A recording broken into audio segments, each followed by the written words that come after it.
So yun guys, kapag tapos nyo na yung lighting layout nyo, ang next naman ay itong power layout. Ayan. Yung template na binigay ko sa inyo, i-copy nyo lang ulit yun.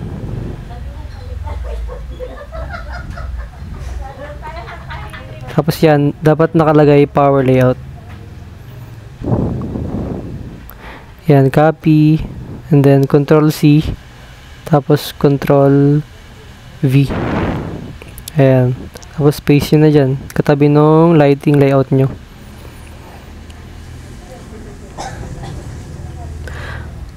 Tapos, yung ginawa ko, burahin nyo na yan, kasi dyan nyo ilalagay yung floor plan nyo. Ayan.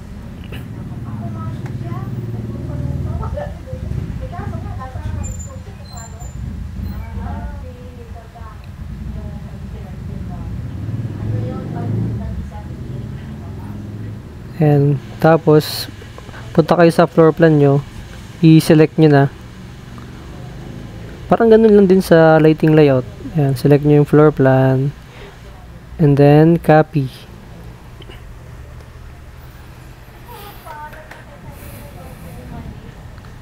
Ayan, sa dulo. Ayan, copy nyo dyan. Then dyan nyo rin i-paste kung saan yung copy. Ayan, edi meron na kayong floor plan. Tapos yan pala dyan, mga initials ko yan, dapat yung nakalagay dyan, initials nyo rin, hindi siya jog. Ayan. Kasi sa ano yan eh, sa akin yung initials na yan eh. And then dito rin sa kabila, itong logo. Ayan, dapat sarili nyong logo yung gagawin nyo. Ayan. Gagawa kayo ng logo tapos dyan nyo ilalagay.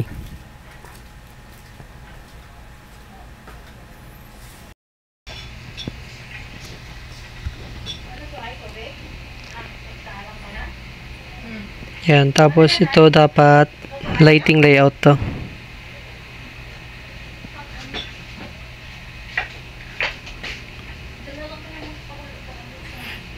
Yan. Letter E yung lighting layout.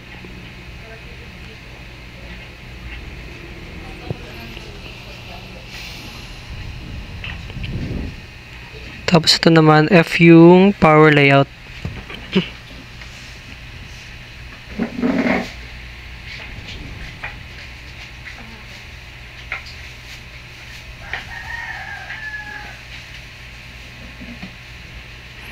So, kung i-observe nyo yung ginawa kong power layout, yan, ito yung convenience outlet nya.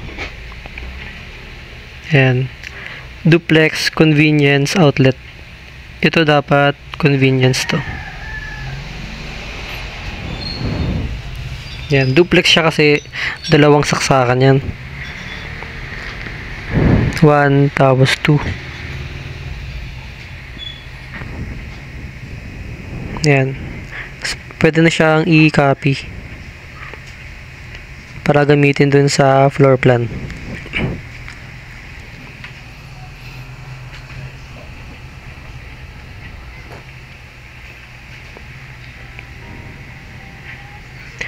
Dito muna siya ipipaste sa taas kasi gagawa pa tayong up, down, left, right nya.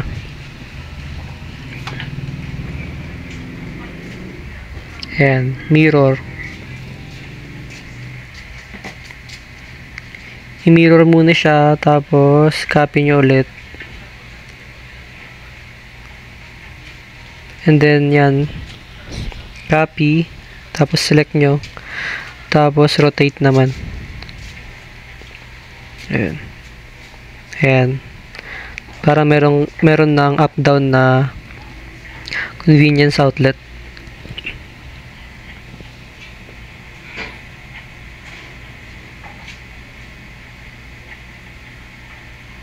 Yeah.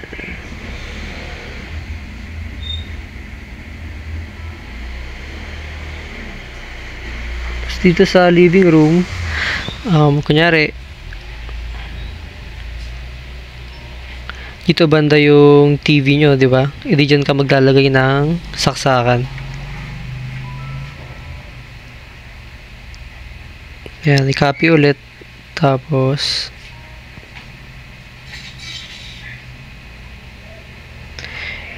bago siya ma-paste sa middle,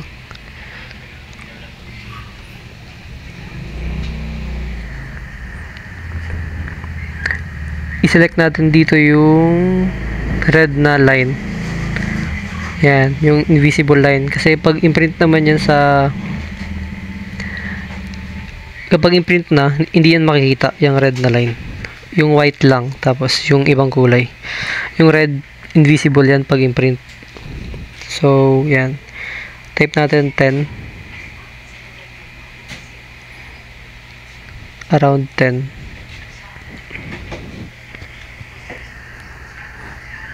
Tapos copy ulit.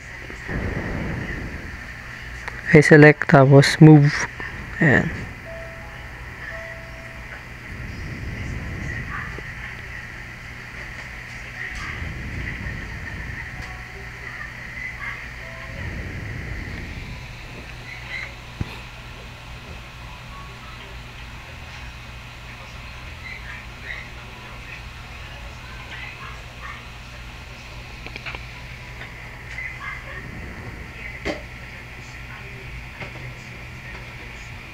Dito, pwede rin ako dito maglagay ng outlet.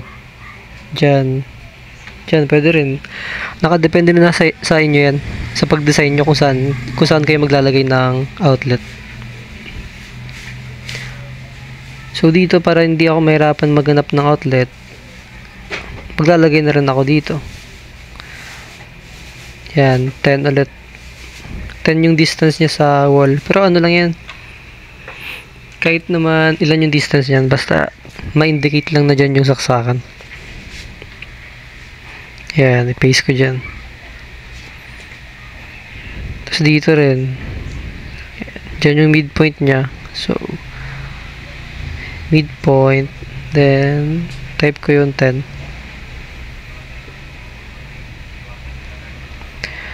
Tapos, i-copy ko yung outlet dito na ayan, copy, ayan.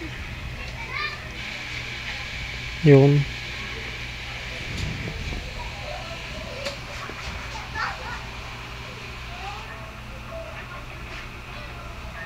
dito rin same na, ayan, kukunin yung midpoint.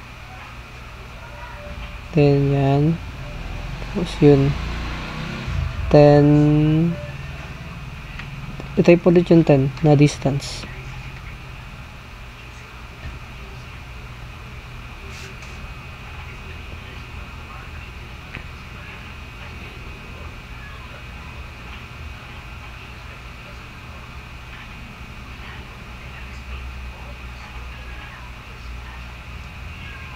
Dito ulit.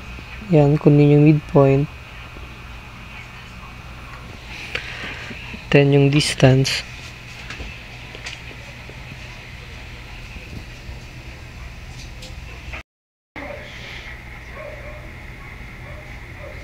So, ayan, meron ng 5 outlet sa living room. Next naman, dito sa bedroom. So, ako, gusto ko maglagay dito sa malapit sa pintuan. Yan, tapos dito sa gitna ng kada sides. Pero nakadepende na rin yan sa inyo kung saan nyo banda gustong lagyan. Kasi yung dati kong ginawa, ganito yung ginawa ko. Ayan siya. So ngayon,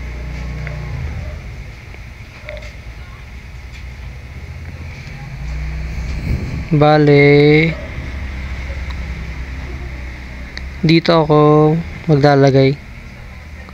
Yan. Type ko lang 300. Tapos, yan, copy ko yan. Sa dulo, tapos paste ko ulit. Yan. Tapos, dito sa gitna, maglalagay ako dyan. Copy ko ulit to. Copy sa dulo, tapos paste ko dyan sa dulo. Then dito rin sa midpoint nyan.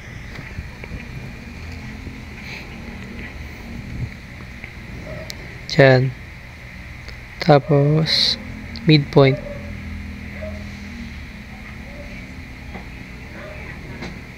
Copy ko yan.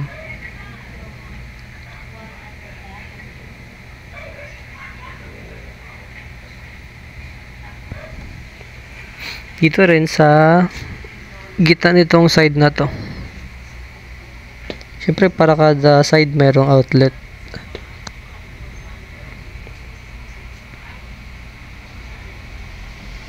Pero depende yan sa sa design nyo. Pwedeng tatlo lang dyan. Pwedeng kahit di naman siya kada side, okay lang. Yan, katulad ditong ginawa ko dati.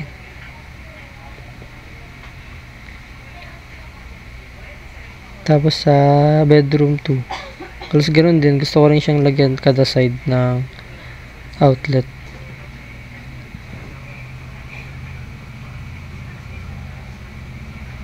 Midpoint niya dito. Bigyan ko na rin.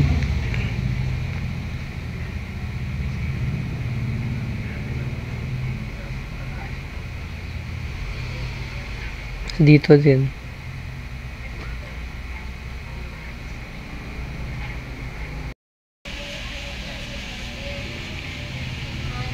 So, yun. Copy. Then, paste sa gitna.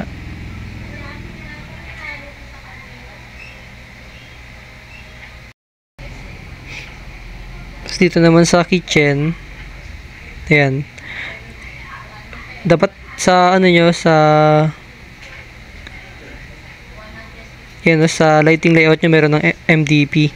Sa lighting layout. Ang meaning yan ay main distribution panel. Ayan. Diyan nakalagay yung mga breaker. Ayan. Tapos diyan din nakaturo yung mga home run.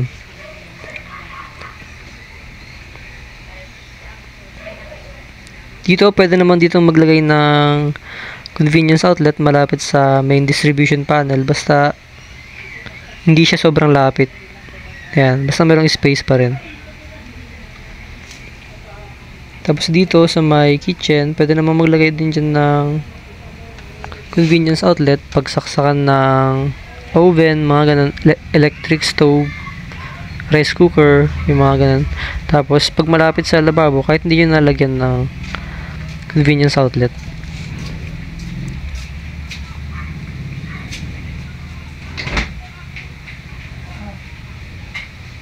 Sa comfort room, pwede naman lagyan ng outlet, basta siya, GFCI or ground fault circuit interrupter. Yan. Pero madalas naman sa atin sa Pilipinas, hindi na nilalagyan ng outlet sa CR kasi halos hindi rin naman nagagamit, di ba? Pero pag gusto niyo lagyan, yan, basta mayroong GFCI. Kasi yan, sensitive yan sa current. So kapag nagka-fault yung sa current nyo sa CR, kunyari nabasa ng tubig tapos tumaas yung current doon, pwede niya agad isara yung yung current na dumadari dun sa sasaksakan para hindi kayo makakuryente. Tapos next naman ay itong ACU or special outlet for air conditioning unit. Yan, pang aircon yan. So, bali ang lalagyan ko lang ng aircon dito ay itong bedroom 1 tapos bedroom 2. Ayan. And then, dito pa sa labas merong washing machine.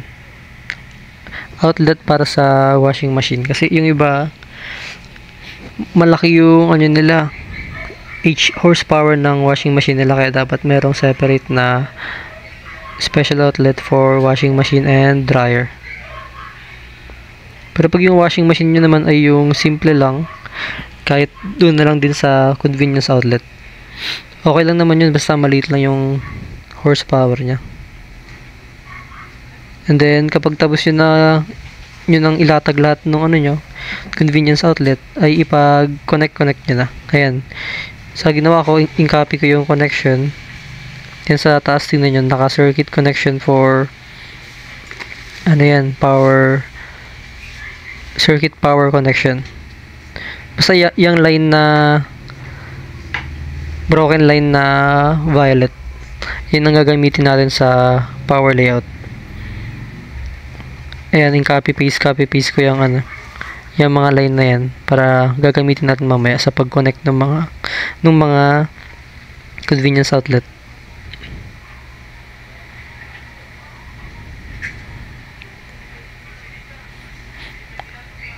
Tapos mas maganda, ano siya, even number yung convenience outlet nyo para pag hinati nyo, para siyang, ano, pantay siya. Kunyari, 16. Yung sa ginawa ko dito ay 16 lahat yan. Ginawa kong tig 8 kada home run. Ayan, pinag-connect ko na siya.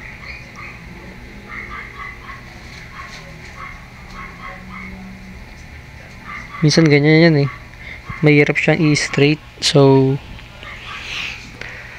pag ganyan, pwede nyo nang burahin yung red line nyo o yung imaginary line para hindi siya nakakasagabal. Pwede nyo rin i-lock. Pero kung nakakasagabal pa rin, ay burahin nyo na yung ano, red line.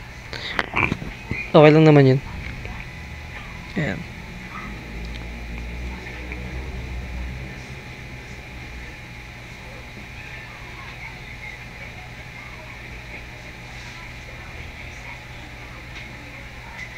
Hindi siya talaga po, ayan po. Okay na yung ganyan. Tapos, i-fillet nyo na lang yan. Fillet yung parang ganun sa lighting layout, yung pa-curve. Ayan, yung ganyan. Ayan, fillet. Tapos, select mo yung dalawang line. Ayan na. Nagpa-curve na siya. Then, next natin ay dito naman. Yan din, ipag-connect lang din ulit.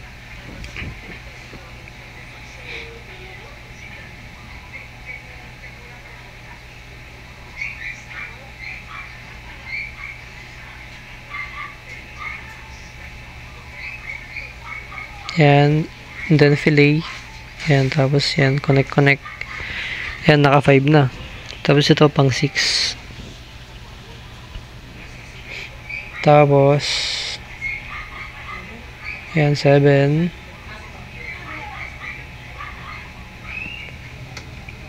Copy ulit kung kulang na yung line yan. Tapos pagdugtongin ulit.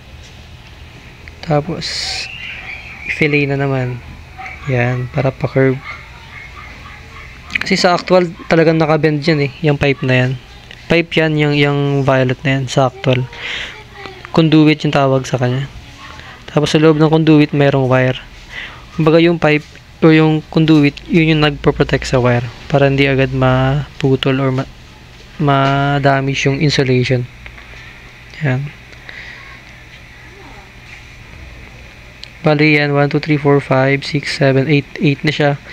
And then, yan, is home run na yan. Kasi sa akin 16 lang, itig 8 lang kada home run sa akin. Yan. Number 1, 2, number 3 na siya. Kasi yung sa lighting ko, 1 at 2. Kaya sa power naman, 3. Tapos naggawa ulit ako dito ng connection para sa pang 4 ko na circuit home run. Circuit home run yung tawag yan, yung sa may arrow. Ayun, fillet. Yan. Pag-connect lang tapos fillet.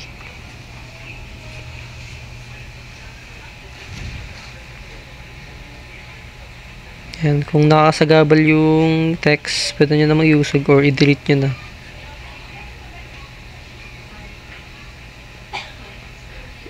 Yan. Ang mahalaga naman dito sa power layout ay mapakita lang ng maayos yung layout ng mga convenience outlet, tapos aircon, and then pati yung mga special outlet.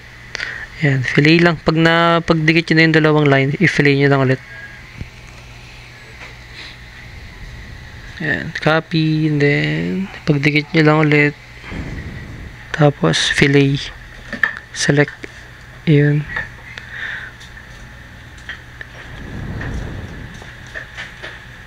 Yan, ipapadaan natin dyan yung tubo. Tapos yan, umuntog siya sa column, medyo adjust natin.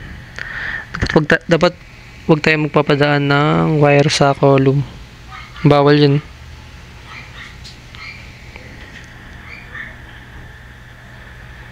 Ayan na siya. Yan, fillet lang ulit. Tapos, fillet, select, and then select na naman. So, yan. Fillet. Yan, malapit na. I-connect ulit dyan. Tapos, dito, pag tumapat siya sa pinto, pwede namang iusog yan. Yan, para lang makita yung connection. Then, copy ulit. Tapos, paste. And then, ipagtugtong na naman. Tapos, pag magkadikit na, i-fillet nyo na. Select to select. And then, yun. Meron na tayong circuit home run 4. Usog tong kitchen and dining area na text. Yan, pwede na tong i-copy. Tapos, paste na lang dito. Yan, tapos baguhin yung number.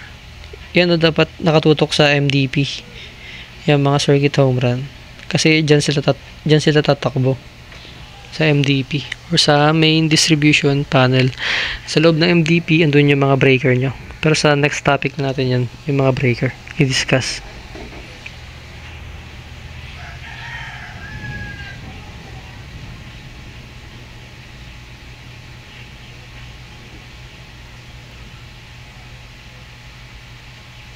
So, ayun, meron na tayong 3 at 4 na circuit home run. Ayan naman ngayon 5 tapos 6 yung dalawang aircon, tapos ito pang 7 na. Ayan, pang 7 na siya. So yun lang guys, 3, 4 yung dalawang outlet, 5, 6 yung aircon, tapos pang 7 yung sa dryer, pang 7 na home run. So nakadepende sa inyo nakadepende sa inyo kung paano yung design nyo. Ganun lang naman siya. Yan. Convenience, tapos aircon, tapos washing machine.